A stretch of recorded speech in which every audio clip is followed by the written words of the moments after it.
Perhatikanlah peristiwa berikut ini. Mengapa serpian-serpian kertas kecil bisa tertarik sama penggaris mika?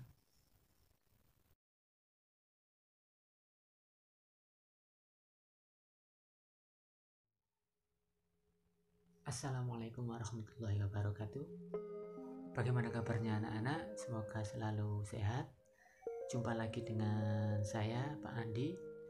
Kali ini kita akan belajar mengenai listrik statis ya.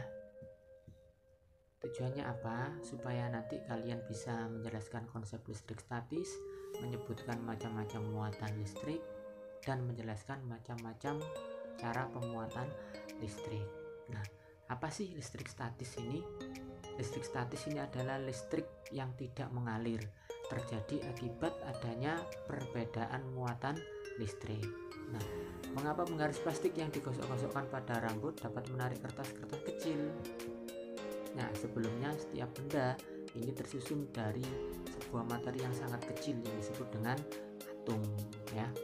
Nah, partikel-partikel penyusun atom di sini itu ada proton yang bermuatan positif, ada elektron yang bermuatan negatif, dan ada neutron yang tidak bermuatan. Nah, gambarannya secara jelas itu seperti ini, susunan partikel zat padat.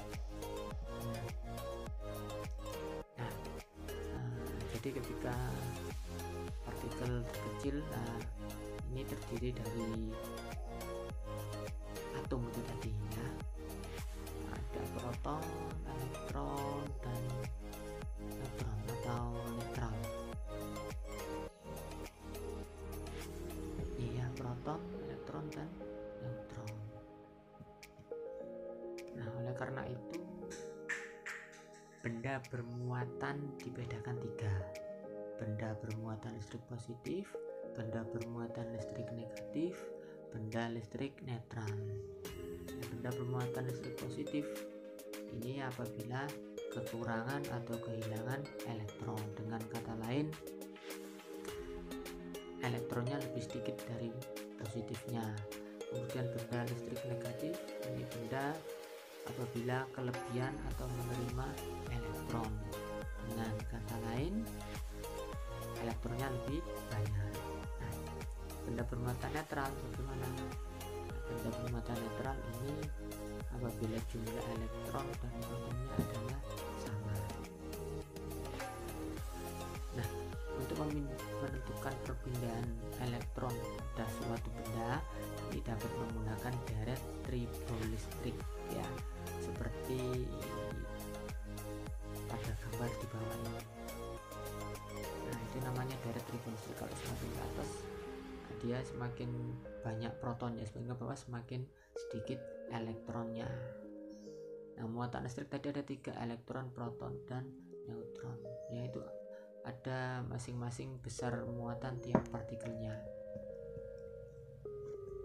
Nah, jadi untuk menunjukkan urutan benda yang akan menjadi bermuatan negatif ini bila digosok dengan sembarang benda di atasnya, dan akan bermuatan positif bila digosok dengan benda di bawahnya. Nah, misalkan gelas digosokkan searah-searah pada kain wol, maka gelas akan menjadi bermuatan listrik positif ya.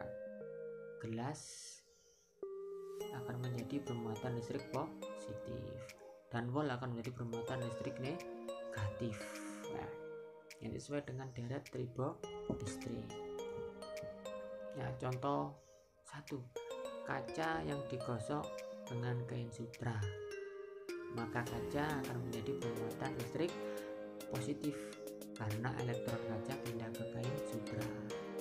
Plastik yang digosok dengan kain wol, maka plastik akan menjadi bermuatan listrik negatif karena elektron kain wol pindah ke plastik ya. Ini sesuai dengan deret tribolistrik tadi. Nah, interaksi muatan listrik ini bisa tolak menolak dan bisa tarik menarik. Apabila muatannya sejenis, positif dengan positif atau negatif dengan negatif, maka akan terjadi gaya tarik menolak. Apabila tidak sejenis, maka terjadi gaya tarik menarik, negatif dengan positif atau positif dengan negatif. Nah, Cara pemuatan listrik ini ada 3. Yang pertama dengan menggosok ya. Jenis muatan yang diperoleh dengan metode gosokan. Di antaranya sebagai berikut ini. Yang pertama, benda berbahan plastik akan bermuatan negatif jika digosokkan dengan gain wall. Benda berbahan ebonit akan menjadi bermuatan negatif jika digosokkan pada gain wall. Benda berbahan kaca akan bermuatan negatif bila digosokkan pada kain sutra. Nah, kenapa bisa seperti itu? Nah, sesuai dengan deret tribolistrik tadi ya. Kemudian yang kedua, induksi, pemuatan listrik dengan cara induksi, ini didekatkan. Dan yang ketiga dengan arus listrik atau konduksi. Nah, bahan yang dapat mengalihkan sejumlah elektron secara bebas pada bahan lain disebut dengan konduktor.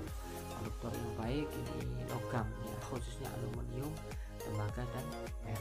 Konduktor kurang baik air, badan manusia dan tanah. Nah, anak-anak, ini tadi materi tentang listrik statis.